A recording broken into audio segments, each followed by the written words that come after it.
Perfect.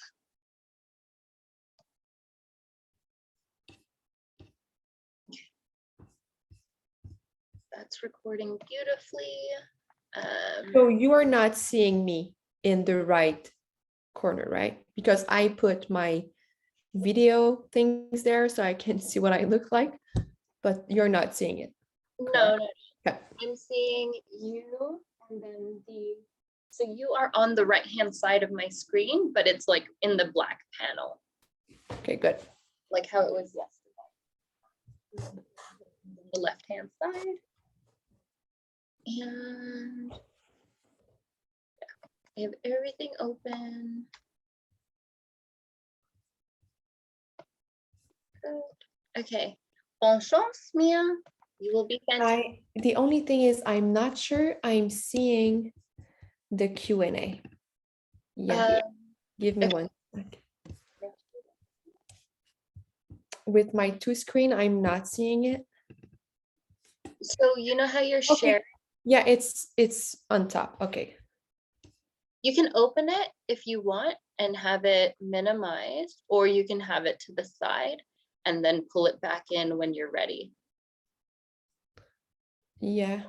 You can open it later as well. Like, you know where it is? It's on top. Okay, I'm just seeing it right now. Good. It's all right. on top. Then I'm going to start the webinar now so people can come in. Good luck. You will be great. Thank you. You got this. Thanks.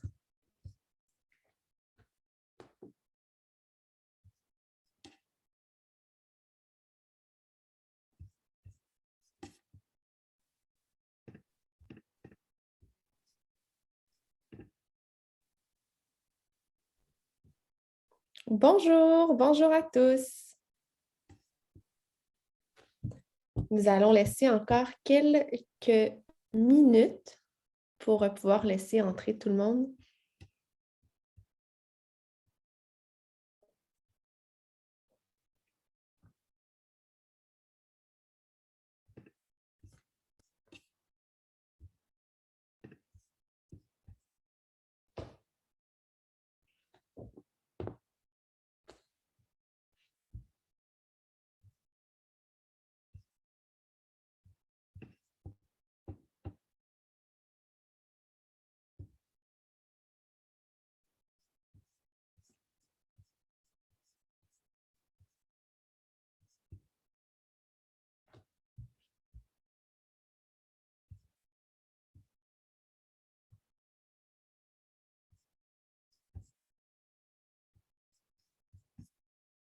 Bonjour. D'autres participants se joignent, donc je vais encore attendre un petit instant avant de démarrer le webinaire.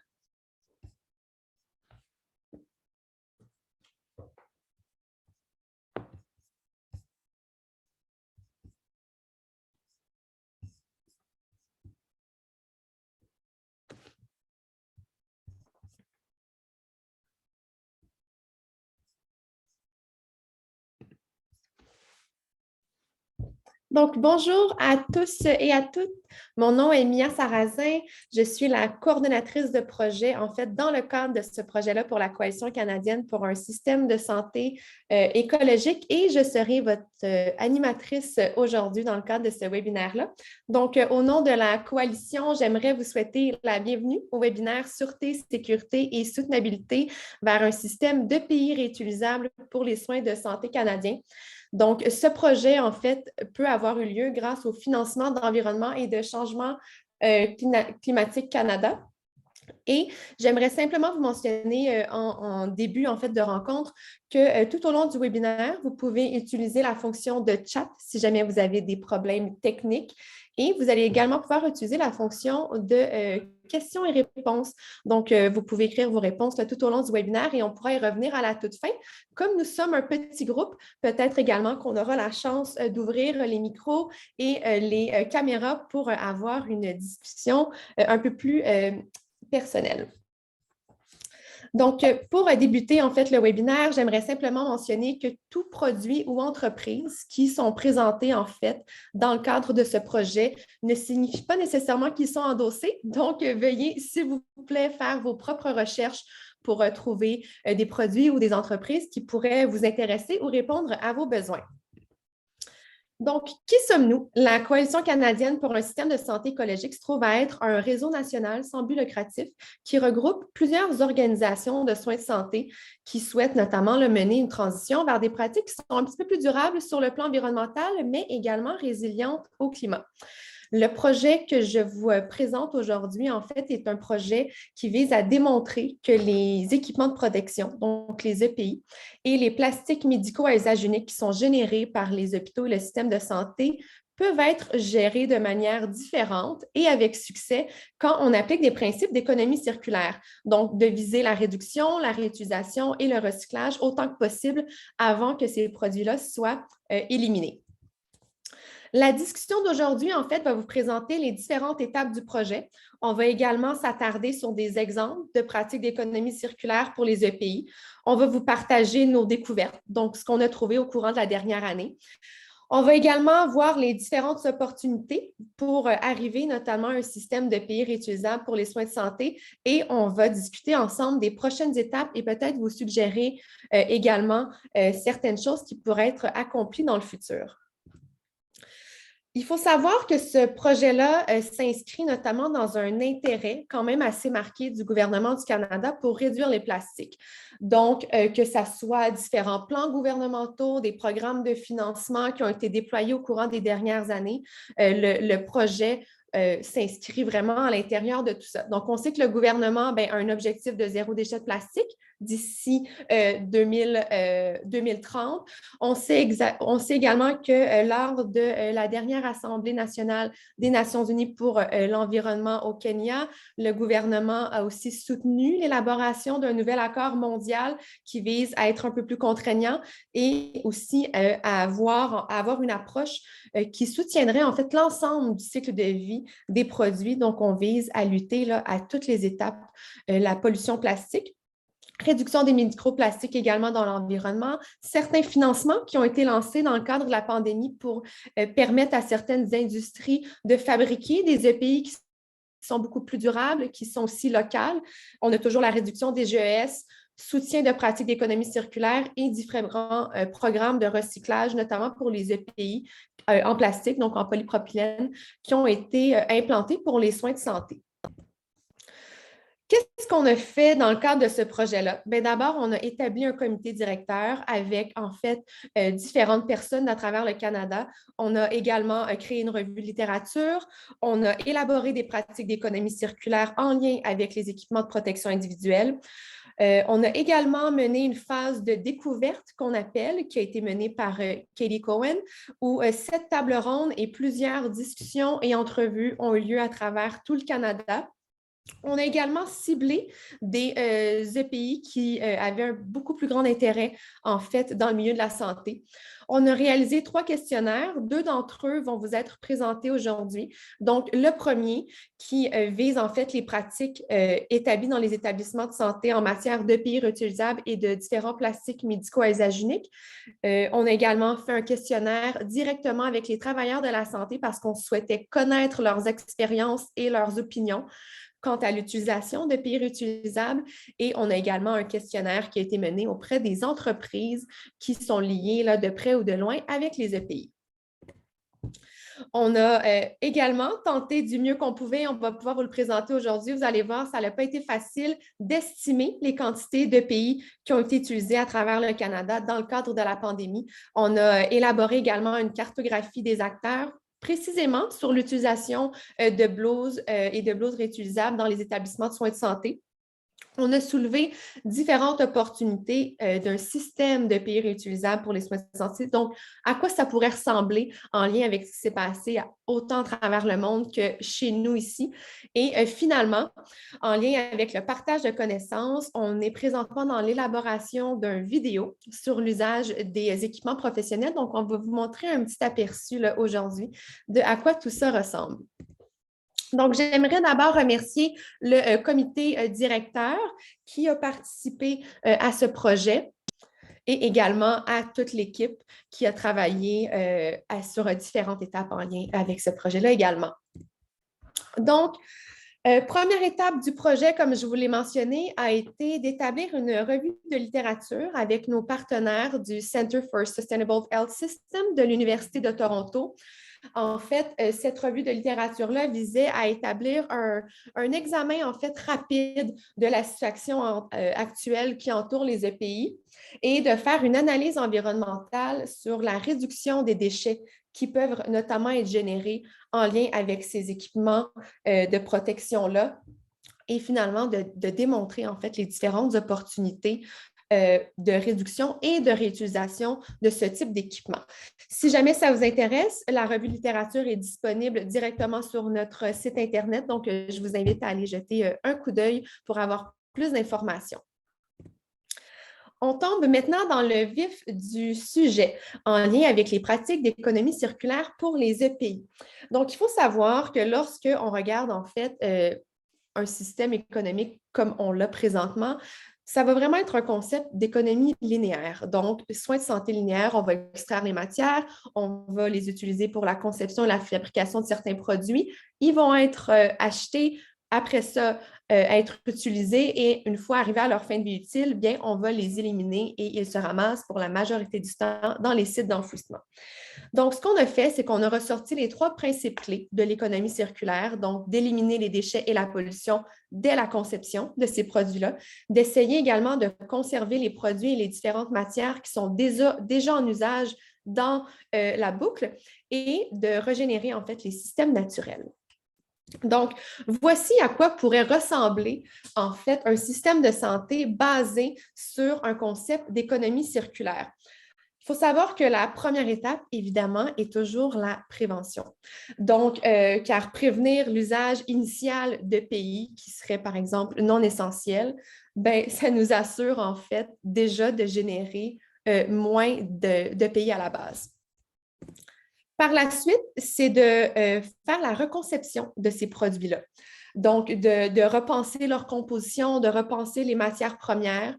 Par exemple, vous allez le voir un peu plus tard, on va pouvoir vous le présenter, mais d'avoir des masques et des blouses qui sont faits à base, en fait, de plantes, donc de revoir les textiles qui sont utilisés, de réduire également les emballages, que ça soit un pourcentage de plastique qui sont utilisés, par exemple, dans certains types d'emballages, et même d'avoir des appareils de protection respiratoire, donc des APR en élastomère réutilisables. Vous allez voir, c'est quand même assez récent au Canada. On va en parler un petit peu plus tard au courant de cette présentation-là. Donc, la prochaine étape, si on ne peut pas prévenir et qu'on ne peut pas repenser, en fait, les produits, c'est d'essayer le plus possible de réduire sur site. Par la suite, c'est de voir comment on peut réutiliser et retraiter les produits qui sont déjà en usage dans nos installations. Donc, de voir est-ce possible de nettoyer et de désinfecter, par exemple, des blouses réutilisables, faire la même chose avec des APR en élastomère réutilisables et, comme on l'a souvent vu également pendant la pandémie, tout ce qui a trait au nettoyage et désinfectage des lunettes et des écrans faciaux, donc des visières. Par la suite, on doit se questionner sur comment trouver en fait des moyens de, encore une fois, garder ces équipements-là dans la boucle. Donc, est-ce possible de les réparer? Est-ce possible de louer des blouses réutilisables, de faire affaire, par exemple, avec une entreprise ou un fournisseur qui est externe? Si jamais tout ça n'est pas possible ou du moins qu'on arrive encore à la prochaine étape, c'est de voir comment on peut réemployer en fait ces différents équipements-là. Donc, on vous a mis un exemple ici. Est-ce qu'on pourrait, par exemple, fabriquer des nouveaux produits à partir de blouses réutilisables en fin de vie, des couvre-chaussures, des piquets? Donc, il faudrait voir qu'est-ce qui est possible de faire avec ces différents équipements-là. Et finalement, si on ne peut pas faire toutes les étapes qui ont été présentées en amont, comment on peut en fait recycler ces produits-là? Alors, on voit que il y a plusieurs étapes qui peuvent être implantées pour, en fait, avant d'arriver à la fin de vie d'un produit et c'est vraiment sur celle-ci qu'on doit miser. et le recyclage, bon, est quand même à prioriser avant l'élimination des déchets, mais tout de même, il faut essayer là, le plus possible de voir ce qui est possible de faire en amont. Donc, en faisant toutes ces étapes, on voit que on peut arriver en fait à garder ces produits-là beaucoup plus longtemps dans la boucle et dans nos systèmes internes, ce qui est également une bonne chose au niveau environnemental et on va pouvoir en rediscuter, mais au niveau économique également. Pour ce qui est de la phase de découverte, donc 7 tables rondes ont été organisées, 57 participants ont également pris part à ces tables rondes-là, sans compter toutes les entrevues qui ont été faites, qui tournent autour environ d'une centaine de personnes à travers le Canada. Lors de cette phase de découverte-là, ce qu'on avait proposé aux participants, c'était 4 scénarios possibles sur la gestion des EPI dans le secteur de la santé. Donc, le premier scénario de base qu'on appelle, c'était de tout jeter. Donc, d'avoir des équipements de protection jetables, puis de rester en fait dans l'espèce de status quo dans lequel on est présentement. Le deuxième scénario était lié au recyclage industriel. Donc, de se dire, si on conserve des EPI jetables, comment au moins on peut arriver à les recycler en fin de vie.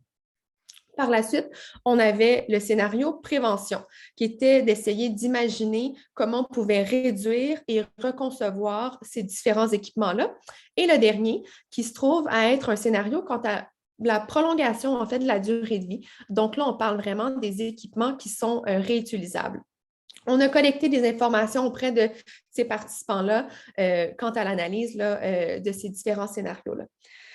Sur le côté, je vous ai mis en fait différentes perspectives qui sont ressorties qu'on a trouvées vraiment très intéressantes. En fait, à la grande surprise de tous, on a pu remarquer que la réutilisation des EPI est vraiment l'option la moins coûteuse sur une certaine période, évidemment. On a également été surpris d'apprendre le nombre de fois qu'un article peut être réutilisé. Je crois que certains participants ne s'attendaient pas à cette quantité en fait de réutilisation-là possible.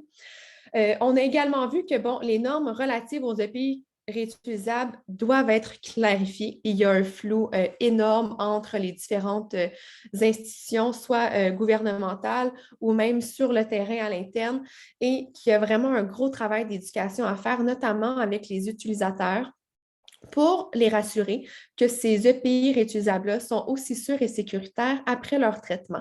Donc, on sait qu'il y a plusieurs préoccupations à ce niveau-là et on va pouvoir en reparler un peu plus tard, mais l'aspect de clarification et d'éducation est ici vraiment très important pour la suite. Lors de cette phase-là également, on a questionné en fait les participants à savoir quel EPI on devrait privilégier pour améliorer en fait la gestion durable à l'interne. Étonnamment, les gants sont sortis en premier, suivis des masques et des blouses. Et ce qui est intéressant, c'est que les gants se trouvent à être dans les EPI probablement les plus difficiles à reconcevoir d'un point de vue durable, voire même pour la réutilisation et autres. On sait que les masques et les blouses, plusieurs opportunités ont vu le jour, mais avec les gants, il y a encore beaucoup de chemin à faire, mais on a vu que c'est un intérêt assez important là, pour les participants. Et je vous laisse ici une citation en fait d'un des fabricants qui a participé en fait à ces tables rondes-là, donc qui mentionne qu'on a probablement créé plus d'innovations en matière de pays en 6 mois qui en a été créé en 65 ans. Donc, tous les problèmes qui avaient initialement été soulevés, par exemple, sur les exigences en termes de confort ou en termes de sécurité, mais aujourd'hui, on a des solutions pour chacun de ces problèmes-là. Donc, c'est une affirmation qui est quand même assez audacieuse et qui fait juste nous mentionner qu'on doit encore continuer dans ce chemin pour la suite. Dans le cadre de ce projet-là, on a en fait priorisé différents équipements. Donc, vous voyez les masques médicaux. Par masques médicaux, j'entends ici autant les masques de procédure que les masques chirurgicaux, donc les fameux masques en polypropylène. On a également les appareils de protection respiratoire, les APR, les jetables, donc les fameux N95. On a les APR en élastomère réutilisables. On avait les lunettes de protection, les blouses, les gants et les écrans faciaux, donc les visières. Je vous présente ici très rapidement, en fait, des estimations qui avaient été faites juste avant la pandémie par rapport à la composition des déchets en milieu hospitalier. Donc, ces données proviennent de BC Green Care en Colombie-Britannique. Et ce qu'on remarquait, c'est que déjà avant la pandémie, les EPI et les plastiques représentaient une part importante des déchets hospitaliers. Donc, on peut déjà concevoir que pendant la pandémie, ces fameuses tartes, pointes de tarte-là doivent avoir augmenté considérablement. On passe maintenant au questionnaire. Donc, premier questionnaire auquel je vais vous parler aujourd'hui. La Coalition canadienne pour un système de santé écologique a un outil qui se nomme le Green Hospital Scorecard, qui se trouve à évaluer, à comparer et à reconnaître les différentes mesures autant en santé environnementale qu'en développement durable, qui peuvent être établies dans les établissements de santé. Donc, économie d'énergie, économie d'eau, la gestion des déchets, prévention de la pollution et tout l'aspect aussi lié à la gouvernance interne et la gestion à même les installations. Donc, le premier questionnaire qui vise les pratiques des établissements en santé en matière de pays réutilisables et de plastique à usage unique. Dans ce questionnaire-là, 75 répondants y ont participé. Donc, d'abord, on voulait savoir le pourcentage ou la quantité de personnes d'établissements, en fait, qui utilisaient des blouses réutilisables. Donc, on peut le voir sur le schéma à gauche que 79 des répondants utilisaient des blouses réutilisables. Par contre, la majorité de ces blouses-là étaient acheminées à des services de buanderie hors site. Donc, on s'est également questionné sur la localisation de ces buanderies-là. Comme vous le savez, plusieurs possibilités dans le milieu de la santé existent, soit que l'établissement a à même son site ou ses sites des buanderies internes, sinon elle doit faire affaire avec des fournisseurs externes. On s'est également posé la question sur quel pourcentage de produits réutilisables les installations disposaient. Et on voit ici que 75 en fait de ces installations-là avaient des produits réutilisables. Par la suite, on leur a demandé s'ils avaient une politique de réutilisation. Et la grande majorité n'en détenait pas. Ce qui est cependant intéressant, c'est que une autre majorité d'entre eux seraient vraiment très intéressés à en apprendre davantage sur ce qui pourrait être fait à l'interne et de voir comment on pourrait justement établir une telle politique dans leurs établissements. On leur a demandé s'ils avaient également mis en place, en fait, certains changements de pratique. Donc, on parle de soins virtuels, de faire des choix judicieux, de reconfigurer aussi les kits qu'on utilise en chirurgie, donc dans les salles d'opération, et de réduire l'utilisation des gants. Donc, quand on parle de soins virtuels, bien évidemment, si les soins se font à distance ou via un écran, on n'a pas besoin d'utiliser d'EPI à ce moment-là. Donc, on a une réduction significative qui peut se faire. Au niveau des choix judicieux, un peu ce qui se passe en fait au Québec, on voit qu'il y a différents programmes ou initiatives qui voient jour quant à la diminution, par exemple, ou en fait la diminution de tout ce qui est médicaments ou imagerie médicale qui pourrait être prescrit. Donc, on essaie de repenser de manière plus judicieuse comment on peut en fait traiter et diminuer ces impacts-là. Donc, même chose pour l'usage, par exemple, des EPI. Reconfigurer les kits de chirurgie, c'est certain que, on parle un peu moins d'EPI ici, mais tout ce qui a trait aux différents plastiques, emballages qu'on peut retrouver. Donc, d'essayer de revoir ce qui est vraiment utile et nécessaire lors de chacune des chirurgies et finalement de réduire l'utilisation des gants. Je vais vous parler un petit peu plus tard. C'est une initiative qui a notamment été mise en place par le NHS en Angleterre. Le second questionnaire avait pour objectif de connaître et d'avoir les opinions des travailleurs de la santé qui ont utilisé des EPI réutilisables en fait, durant la pandémie. Donc, on était bien contents. Il y a eu 235 personnes à travers le Canada, donc autant au Québec, milieu francophone que milieu anglophone, y ont participé. Et on a posé en fait différentes questions. Donc, on a vu que la majorité d'entre eux, en fait, travaillaient dans les hôpitaux, mais c'est intéressant de voir que certains répondants étaient aussi dans des cliniques dentaires, dans des cliniques médicales, dans des centres d'hébergement de longue durée et même au niveau des soins paramédics. Pour ce qui est des provinces et des territoires d'où les gens proviennent, bien, on voit que bon, le Québec, l'Ontario, Terre-Neuve et Labrador, étonnamment, et la Colombie-Britannique ont majoritairement participé à ce sondage-là, mais on a quand même des participants là, qui venaient d'un peu partout à travers le pays. On leur a demandé, en fait, dans quelle mesure ils se sentaient en sécurité avec chaque type de pays réutilisable. En fait, c'est un facteur qui est extrêmement important pour les utilisateurs. Donc, pour les blouses réutilisables, les lunettes de protection et les écrans faciaux, on peut voir rapidement que les travailleurs se sentaient très en sécurité ou en sécurité avec l'usage de ces équipements-là. Par contre, on peut déjà voir qu'avec les APR en élastomère réutilisables, que plusieurs préoccupations ont été soulevées quant à leur usage. On pourra en discuter un peu plus tard. En fait, les APR en élastomère ont quand même été assez nouveaux dans le cadre de cette pandémie-là. Et malheureusement, leur conception n'était peut-être pas appropriée avec les besoins, en fait, du milieu hospitalier.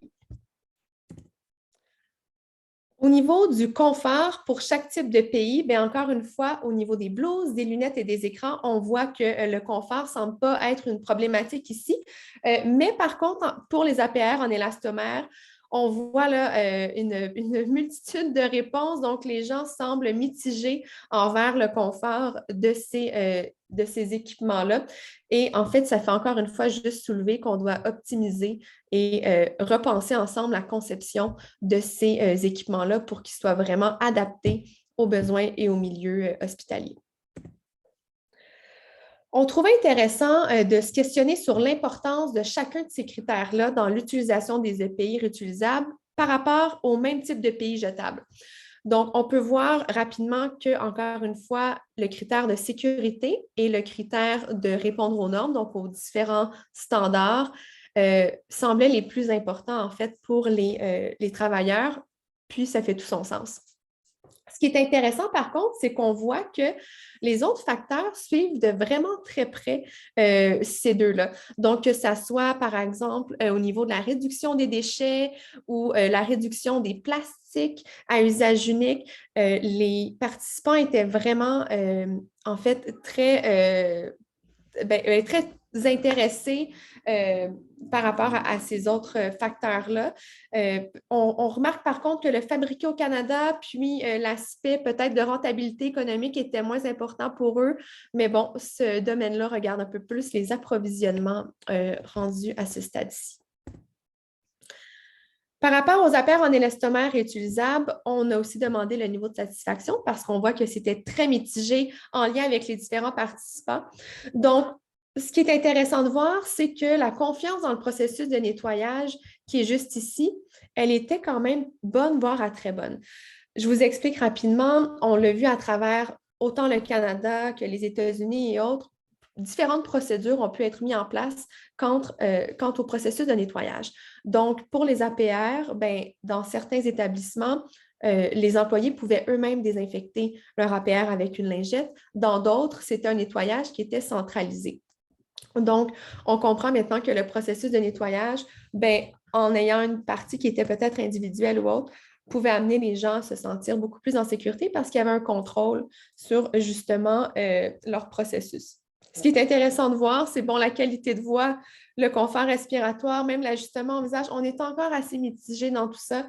Puis, encore une fois, là, il y a des préoccupations qui devront être abordées, notamment chez les fournisseurs qui vont vouloir concevoir ce type de produit. Pour les APR en élastomère, on voit que, bien, encore une fois, plusieurs professions utilisent, du moins ont utilisé ces équipements-là durant la pandémie, que ce soit des dentistes, des médecins, des infirmières, des inhalothérapeutes, des paramédics, même des gens qui étaient plus au niveau de l'administration ont pu utiliser ces types d'équipements-là. Et on voit la localisation, donc ces personnes-là se situaient majoritairement Colombie-Britannique, Ontario, Québec et Terre-Neuve et Labrador. On voit également bon, les installations, donc clinique dentaire, hôpital, soins paramédics et les centres d'hébergement de longue durée.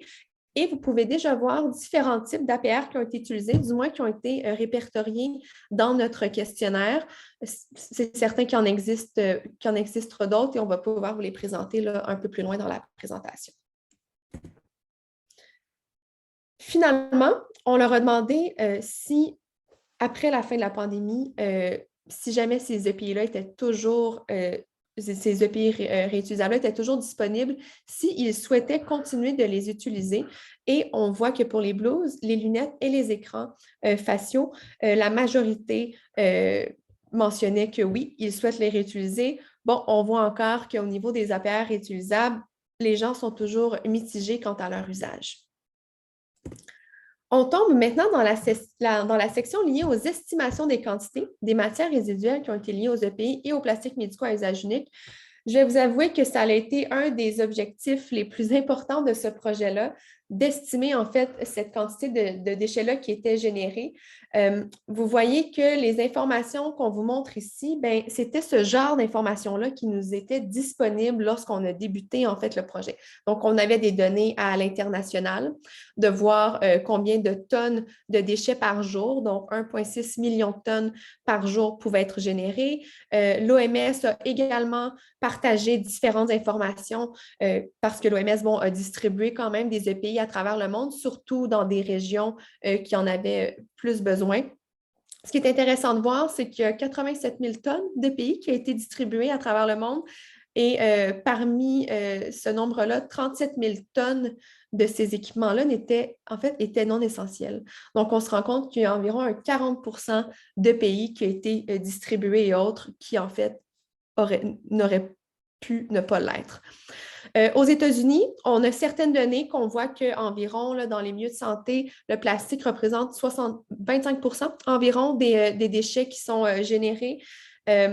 En Angleterre, par rapport aux déchets qui sont produits par jour, on voit 11 300 tonnes et eux aussi, les plastiques, en fait, se trouvent à être environ 22,7% de ce tonnage-là. Donc, entre les États-Unis et l'Angleterre, les pourcentages sont quand même assez, du moins, similaires.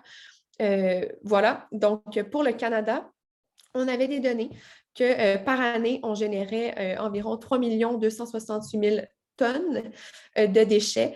Par contre, on n'avait pas les déchets spécifiques au milieu de la santé. Donc, c'était vraiment les données là, dont on disposait. Toutefois, Santé Canada, au début de la pandémie, avait déjà fait une estimation qu'environ 63 000 tonnes de déchets liés aux équipements de protection durant la première année de la pandémie seraient générés. En fait, comme je vous ai mentionné, c'était tout un objectif de pouvoir avoir ces données-là. On a fait face à différents défis lors de la collecte de ces données. D'abord, l'accès aux travailleurs de la santé a été réduit. On était en pleine pandémie, donc de pouvoir parler avec les gens sur le terrain, c'était quand même assez difficile. Par la suite, les données gouvernementales sur les EPI qui étaient recueillies étaient déclarées en fait différemment d'une province à l'autre. Donc, c'était assez difficile d'avoir accès à des données bien précises. Et pour la plupart, elles n'étaient même pas disponibles. On commence à voir certains rapports qui sortent 2-3 ans plus tard sur différentes quantités qui auraient pu être commandées. Les données aussi sur l'importation par Industrie Canada n'étaient pas assez détaillées comparativement aux États-Unis où les données étaient beaucoup plus accessibles. On a également vu que dans les achats qui avaient été faits, il y avait un mélange de pays jetables, un mélange de pays réutilisables, puis à même la pandémie, on a aussi souvent changé de type de pays, dépendamment des accès qu'on avait ou des pénuries de certains équipements. Ça aussi vient jouer avec les quantités qui étaient disponibles.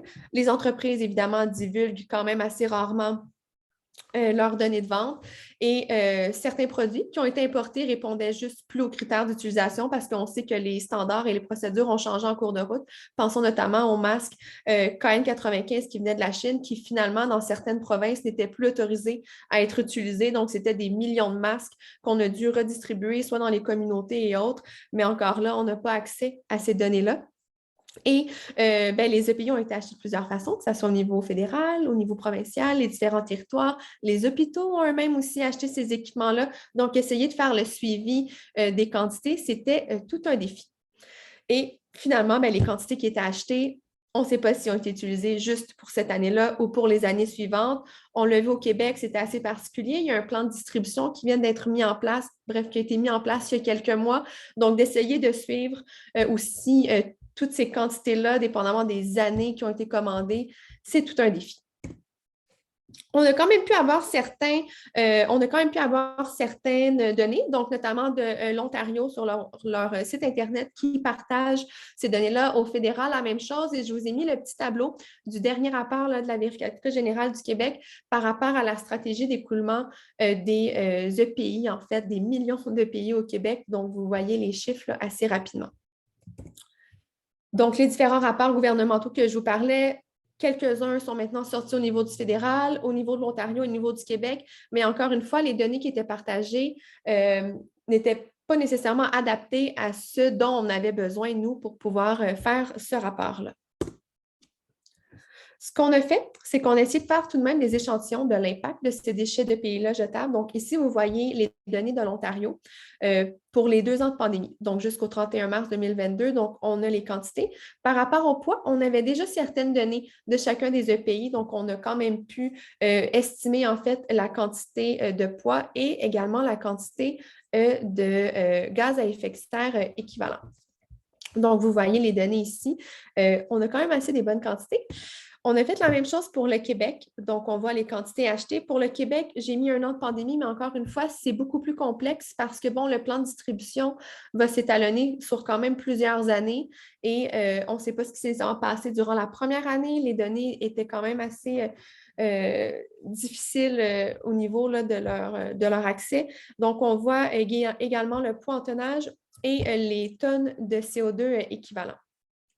On a pu le faire effectivement pour le fédéral. En fait, vous aurez accès à ce PowerPoint-là à la fin du webinaire. Donc, vous pourrez peut-être aller voir plus en détail là, les différents chiffres.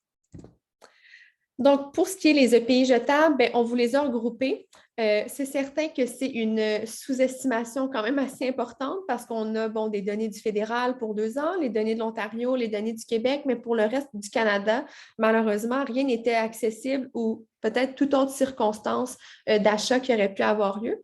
Tout de même, avec ces chiffres-là, on arrive à un 76 240 tonnes de pays qui a été généré. Donc, si on revient aux 63 000 qui avaient été estimés initialement par le gouvernement fédéral, bien, on voit qu'on dépasse déjà cette estimation-là. Il faut savoir aussi que l'Ontario et le Québec là, représentent environ 50 de la situation hospitalière à travers le Canada. Là, quand on regarde, par exemple, le nombre de lits, fait que si on se dit qu'on multiplie par 2 ce nombre-là, on voit que ça fait une quantité quand même assez importante de pays jetables qui ont été là, générés. Je vous partage également des données de l'OMS. Vous m'excuserez, je ne les avais pas en français, mais simplement pour mentionner que la pandémie, en fait, nous a montré qu'on avait beaucoup de choses à changer au niveau notamment de la gestion des matières résiduelles partout à travers le monde et que, bon, encore une fois, 49 000 tonnes d'équipements de protection ont été essentiels, mais on a quand même un 38 000 tonnes d'équipements qui ont été distribués et autres qui, en fait, étaient non essentiels, qu'on aurait peut-être pu juste revoir de manière différente. Pour les EPI jetables, on a également fait les exemples d'émissions de GES, donc en tonnes CO2 équivalent. Donc, pour, encore une fois, les données qu'on avait au Canada, Ontario et Québec, on arrive à un 616 000 tonnes de CO2 là, équivalent. On a fait rapidement ici une estimation, en fait, des émissions de GES du secteur de la santé. Bon, on avait les données là, du Canada, on avait les données aussi de l'Angleterre avec le NHS. Puis, on a essayé de voir avec les données qui étaient présentes ici pour une année, bon, à quel pourcentage ça pouvait représenter, en fait, ces émissions-là de déchets EPI. On s'entend, c'est vraiment des sous-estimations. Bon, il y a des données de 2 ans, il y a des données d'1 an, mais on était juste curieux de voir, du moins avec ces données-là, qu'est-ce que ça pouvait représenter. Pour y arriver, on s'est également basé sur ces informations-là, donc de l'empreinte carbone de chaque type de pays. Bon, ce n'est pas tout à fait applicable au Canada parce que, bon, ça a été fait là, notamment en Angleterre, si je ne me trompe pas. Donc, ils peuvent avoir des équipements qui sont différents des nôtres. Par exemple, les blouses réutilisables, les catégories de blouses et autres peuvent varier là, d'un pays à l'autre. Tout de même, on trouve intéressant de vous montrer l'empreinte carbone, puis on voit qu'au niveau des blouses, ce qui est intéressant, c'est que ceux qui ont le plus grand en fait, c'est les blouses qui ont la plus grande empreinte carbone, mais on a des solutions, puis on peut avoir des blouses réutilisables. Donc, on peut quand même changer rapidement le cours des choses. Également, ma collègue Ozora a fait une cartographie d'acteurs pour les blouses réutilisables dans les soins de santé. Donc, on trouvait important de voir quels acteurs étaient impliqués dans ce système-là. Je sais qu'on ne peut pas bien voir, là, mais cette cartographie-là va être accessible également sur notre site Internet. Donc, vous pourrez y avoir accès prochainement. On passe maintenant à la section sur les différentes opportunités d'un système de pays réutilisable pour les soins de santé. Donc, on va vous montrer un peu ce qui s'est passé à travers le Canada et à l'international. Donc, on sait qu'au niveau des gants, si on revient aux EPI qu'on vous avait spécifié un peu plus tôt, les gants jetables, on sait que la réduction de l'utilisation non essentielle est possible. C'est clairement appliqué en Angleterre avec le NHS. Donc, c'est également possible de l'appliquer ici. Il faut juste voir quelle infrastructure ou autre on peut mettre en place là, avec les utilisateurs dans nos installations. Pour les écrans faciaux, on l'a vu, bon, ça s'est quand même possiblement bien produit ici. On peut renettoyer et réutiliser ces visières-là. Même chose avec les lunettes de protection réutilisables. Lorsqu'on arrive avec les masques médicaux, on a les masques médicaux jetables, mais si vous n'étiez pas au courant, c'est maintenant disponible au Canada. Il existe des masques médicaux à base de plantes. On va pouvoir vous les montrer un peu plus loin. On va avoir des exemples. Le prochain défi, c'est essayer d'identifier des masques médicaux qui sont faits à base de plantes, mais qui pourraient aussi être réutilisables. Pour les APR, on a les fameux APR jetables, donc les N95. On a les APR en élastomère réutilisables et on a aussi l'opportunité d'essayer de voir comment on peut repenser ces APR en élastomère réutilisables-là, par exemple avec des filtres à base de plantes, avec certaines composantes qui pourraient être faites aussi avec des éléments faits à base de plantes ou compostables ou autres. Donc, on essaie de pousser un petit peu plus loin là, la réflexion par rapport aux EPI. Pour les blouses, on a les blouses jetables, on va avoir les blouses réutilisables. On a également des blouses à base de plantes réutilisables qui pourraient peut-être être sur le marché. Je sais que certaines industries travaillent très fort pour y arriver. Et la prochaine étape, c'est de voir comment ces blouses à base de plantes-là compostables pourraient également voir jour. On vous parle de compostage et de recyclage. Je veux quand même tout de même spécifier que le réutilisable est la priorité, surtout dans le cadre de ce projet-là. On fait juste vous montrer là, les différentes possibilités ici. Si on a ressorti plein de types d'opportunités, il faut aussi vous parler des préoccupations concernant les chaînes d'approvisionnement mondiales. On sait qu'il y a eu de faibles disponibilités des EPI jetables. Il y a eu une concurrence mondiale atroce, surtout pour des produits qui étaient les plus demandés, donc des blouses, les gants et les APR N95. La capacité de production était limitée. Bon, l'emplacement des usines était souvent en Chine, en Asie. On sait que le Canada, même ici au Québec ou dans différentes provinces, différentes entreprises ont commencé à produire des EPI locales, tout de même jetables, mais locales. Bon, les matières premières provenaient de l'étranger, donc ça apportait un défi supplémentaire. Des inquiétudes qui ont été ressorties. On a vu différents rapports, notamment dans les journaux, quant aux conditions des travailleurs à l'étranger qui fabriquent ces types de pays-là et la qualité des produits. Donc, certains équipements qui provenaient d'outre-mer n'étaient même pas conformes à nos normes de sécurité ici. Donc, en plus d'être dommageable pour les travailleurs qui devaient les fabriquer, une fois arrivés ici, on ne peut même pas les utiliser parce que, bon, ils sont pas conformes aux normes relatives au dispositif. On parle des prix. Donc, je vous montre ici une figure de l'évolution du coût des achats. Vous pouvez retrouver notamment ces informations-là dans le dernier rapport qui vient d'être sorti par la vérificatrice générale du Québec. Donc, on voit qu'il y a eu une importante fluctuation du prix au niveau des EPI. Ce qui est intéressant, c'est qu'on a clairement une opportunité ici de retourner vers le réutilisable quand on voit aussi les coûts liés à l'achat de jetables. Et je vous ai mis en fait des estimations qui a été démontrée par BC Green Care qui estime que le coût d'une blouse réutilisable est environ moins fois plus élevé que le coût d'une blouse jetable. Et eux, de leur côté, ont pu faire des économies de 2 millions de dollars sur une période de 6 mois. Donc, ça peut venir quand même assez rapidement. Et près de 50 000 dollars d'économies grâce aux coûts qui ont été évités au niveau là, de l'élimination. On s'est également posé la question à quoi pourrait ressembler un système de pays sécuritaire et durable au Canada. Encore une fois pour les blouses, donc on revient avec la cartographie d'acteurs qu'on vous a fait. L'infographie aujourd'hui est en anglais, mais sachez qu'une version française va arriver très prochainement et elle va être disponible également sur notre site. Donc, je vais faire le tour rapidement avec vous pour vous expliquer là, le schéma. On part ici d'un hôpital qui aurait une politique de santé environnementale, développement durable, qui aurait des pratiques d'éco-responsabilité. Et on a toute la chaîne externe qui est ici. Donc, des EPI, par exemple, qui seraient produits au Canada avec des matières premières locales, qui auraient des emballages qui seraient également beaucoup plus éco-responsables, produits dans des industries qui sont ici, transportés par des véhicules ou autres à zéro émission et acheminés directement dans les hôpitaux. Au niveau de ce qui est la partie interne, donc avec les usagers, on aurait des blouses ici réutilisables, donc c'est pour ça qu'on a mis la fameuse flèche. Et on s'est dit, pourquoi pas rêver et de se dire qu'on aurait du textile qui serait fait à base de matières, à base de plantes, en fait. Donc, l'utilisateur a plusieurs choix. Si on peut réutiliser sur site, justement, de réparer, de réutiliser et autres sur site, on revient encore une fois dans la boucle.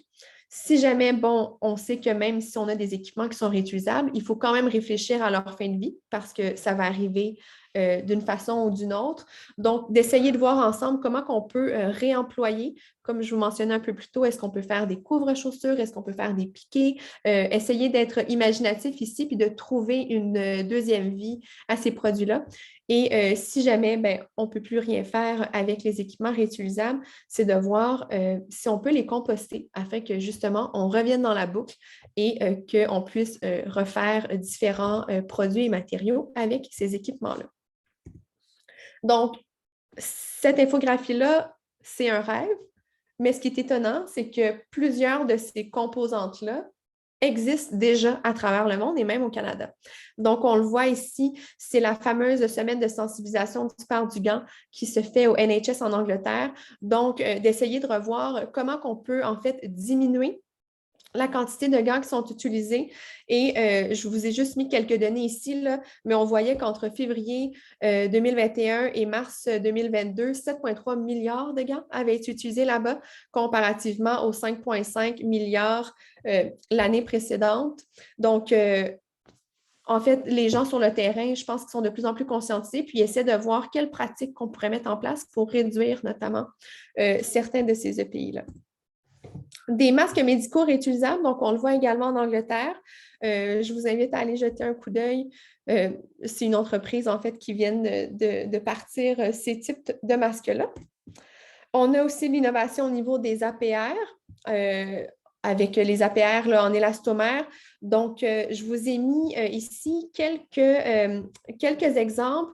Donc, le masque Dorma, le N99, qui a été fabriqué ici au Québec et conçu par des travailleurs de la santé. Les 3 masques qui sont ici ont été des masques qui ont également été utilisés à travers le Canada.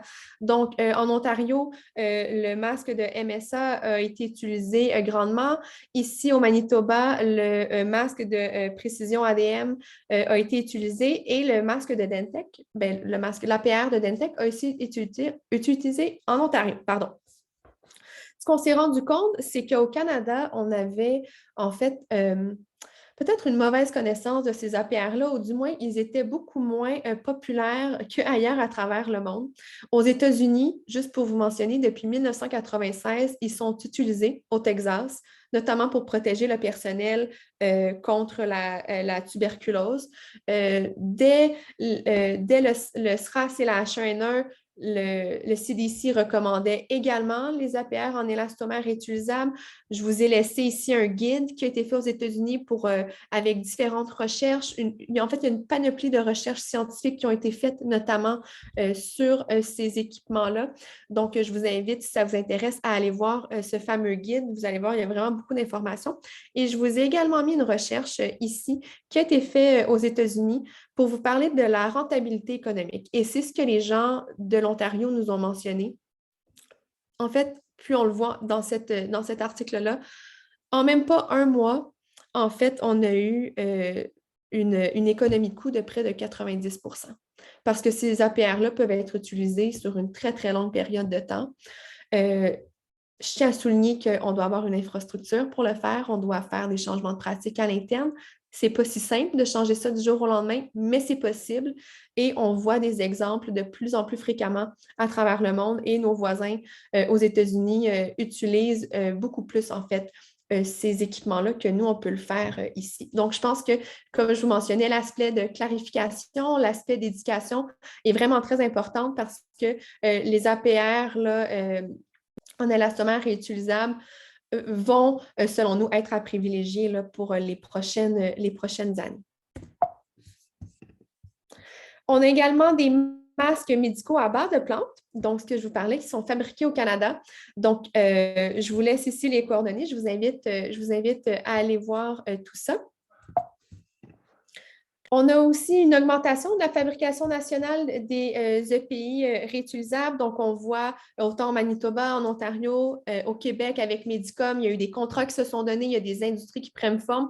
Toutefois, on voit encore que la majorité de ces industries-là priorisent les équipements jetables. Donc, il faudrait essayer de voir comment on pourrait essayer de créer ensemble du réutilisable. On a aussi des unités de stérilisation sur site qui permettent de décontaminer les EPI sans eau. Donc, c'est des nouvelles machines qui pourraient être implantées dans différents établissements. On a également des usines, on voit autant aux États-Unis qu'en Angleterre, qui fabriquent des EPI qui ont des bilans carbone nuls. Donc, on pourrait effectivement s'en inspirer pour pouvoir recréer la même chose ici au Canada. Finalement, on a le recyclage des EPI. Donc, je vous montre un exemple d'une entreprise qui se trouve à être en Ontario et de GoZero qui est également ici au Québec. Une seule mention particulière pour le recyclage des EPI, la transparence est de mise.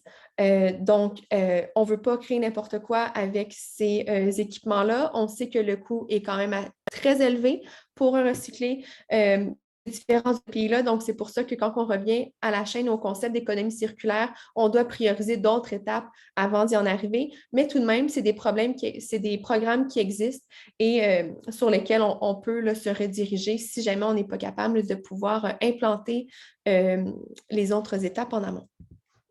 Il y a également des traitements sur place des EPI en vue de leur recyclage. Donc, c'est une nouvelle machine qui pourrait peut-être être intéressante à court terme pour ceux qui sont pris avec des quantités importantes de EPI jetables et qui ne pourront pas être utilisés là, avant d'être expirés si vous ne pouvez pas en plus les distribuer ou autres autour de vous. Donc, c'est un équipement, en fait, qui va restructurer le polypropylène puis qui va faire des espèces de blocs de plastique.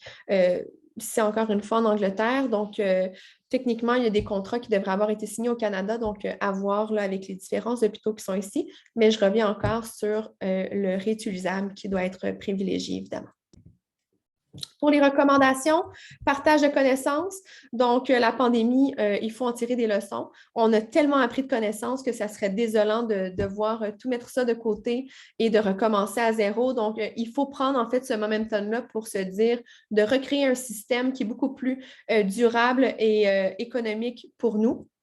Au niveau des approvisionnements, de mettre en place des politiques, d'améliorer l'information aussi sur les achats de pays réutilisables, d'avoir des emballages qui sont beaucoup plus durables, de demander aux fournisseurs, par exemple, des rapports des émissions de carbone. Dans la recherche et développement, d'essayer de miser le plus possible sur les EPI réutilisables, de prioriser des analyses de cycle de vie aussi. Je sais que Recyc Québec en a fait pour les masques, ils sont en train d'en faire une nouvelle avec des APR en élastomère réutilisables également. Donc, restez à l'affût, ça devrait sortir, j'imagine, prochainement. On a bien hâte de voir leur rapport, la rentabilité aussi économique en lien avec tout ça. Et de développer des comités consultatifs conjoints. Il faut que les gens travaillent ensemble, il faut que les industries parlent en fait avec les utilisateurs, de voir c'est quoi les différents critères qui sont nécessaires parce que, bon, on sait que le milieu de la santé a des besoins des fois particuliers, puis il faut que tout le monde soit assis autour de la table. Donc, on doit profiter de ce momentum-là pour avoir justement cette discussion, puis de créer des équipements qui vont perdurer, mais qui vont aussi être optimisés et adaptés au milieu. Personnel et infrastructure, donc encore une fois, il faut travailler de mise avec les gens sur le terrain et de développer soit une expertise, des opportunités aussi, des nouvelles opportunités d'opération, des changements de pratiques, de voir ce qui est possible de faire et d'adhérer à certains services, peut-être avec des fournisseurs externes. Je passe très vite, mais vous allez y avoir accès. Je sais que le temps file. J'ai une petite vidéo à vous montrer. C'est un aperçu, en fait, de ce qui s'en vient. Donc, je vous montre ça très rapidement et par la suite, on pourra passer là, à la période de questions parce que je vois qu'il y a déjà certaines questions dans le chat.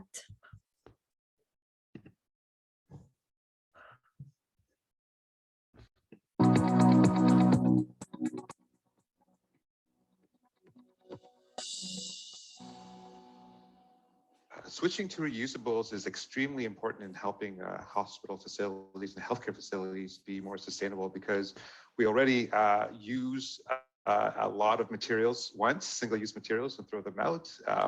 And even though there are efforts to recycle some of these materials, recycling is really not going to reduce the overall environmental impact. So by moving to reusables, we can work towards a circular economy and reduce environmental impact. And we've also found that reusables are a more resilient supply chain than disposables. Our health system has become increasingly reliant on single-use items, including disposable N95 respirators and disposable gowns, all of which create more waste and emissions. As we learned in the early days of the pandemic, this is not sustainable, and it leaves our supply chains vulnerable to disruption.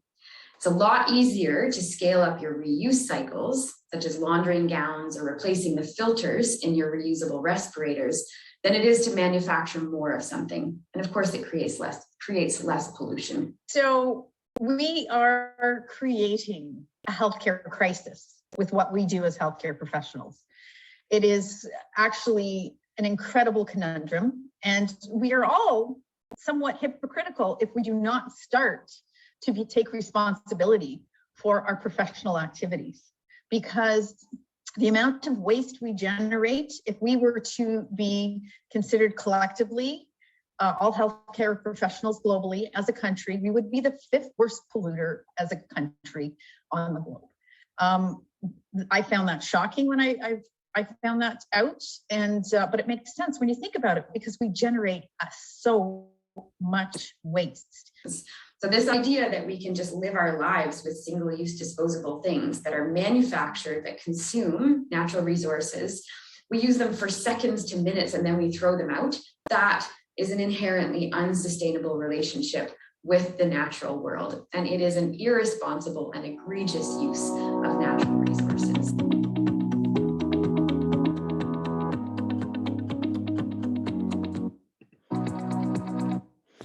Donc, simplement pour vous aviser que la vidéo est en anglais, mais évidemment, pour la version finale, il sera traduit. Et je lance notamment un appel à toute la communauté québécoise et francophone. Si jamais vous souhaitez participer à cette vidéo-là, nous partager en fait votre expérience ou votre opinion par rapport aux EPI réutilisables et ce qui devrait être fait dans le système de santé, n'hésitez pas à me contacter et puis on pourra en rediscuter. Donc, je passe maintenant à la période de questions.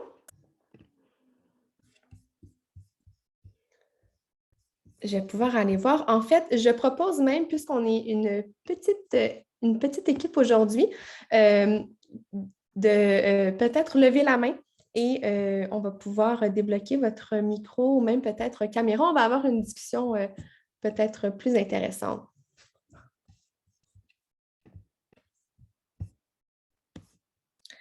Je vais répondre tout de suite à une question de Linda de savoir quels sont les obstacles à l'utilisation d'un plus grand nombre d'EPI réutilisables dans les hôpitaux. En fait, les obstacles qu'on peut avoir, c'est vraiment au niveau des infrastructures. Donc, de voir est-ce qu'on a la capacité d'entreposage, est-ce qu'on a la capacité notamment de nettoyer ces équipements-là, est-ce qu'on a le personnel pour le faire? Donc, tout tourne autour de la procédure qui doit être mise en place. Comme je vous ai dit, ce n'est pas impossible, mais lorsqu'on parle, par exemple, de blouses réutilisables, c'est certain que si l'installation n'a pas de buanderie interne, doit faire affaire avec un fournisseur externe ou autre, ben, ça peut parfois amener des défis supplémentaires. Donc, d'un établissement à l'autre, les obstacles vont changer, bien effectivement, mais on voit que c'est possible tout de même d'essayer d'améliorer les pratiques, là, peu importe où l'on se trouve.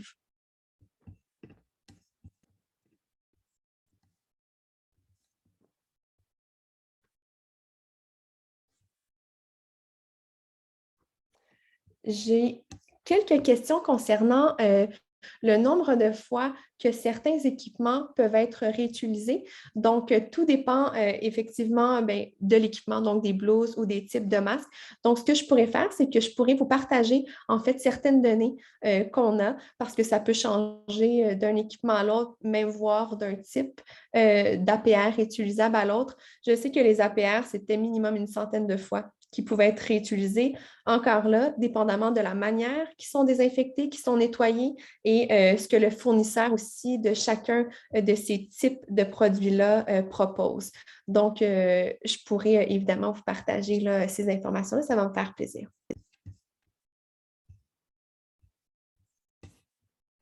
Est-ce qu'il y a d'autres questions? Ou quelqu'un qui aimerait prendre la parole pour pouvoir discuter, peut-être juste lever votre main et on va pouvoir ouvrir votre micro.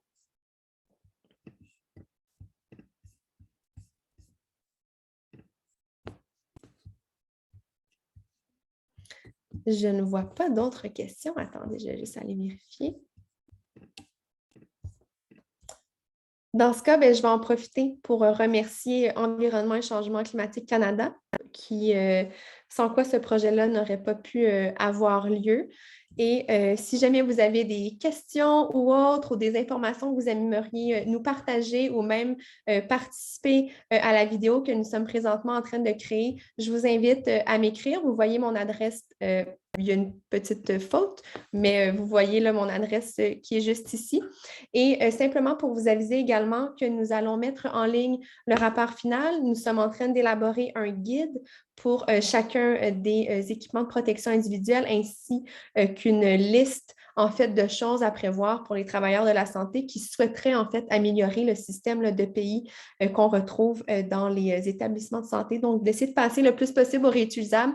Donc, vous allez avoir tous ces outils-là avec la vidéo et également la cartographie des acteurs qui vont être mis à votre disposition. Une page web est attitrée au projet. Donc, au courant là, des prochaines semaines, vous devriez avoir accès à tout ça. Et la présentation d'aujourd'hui est enregistrée et vous devriez également recevoir l'enregistrement par courriel sous peu. Donc, s'il n'y a pas d'autres questions, je vous souhaite une très belle journée et merci d'avoir été présent pour ce webinaire. Au plaisir.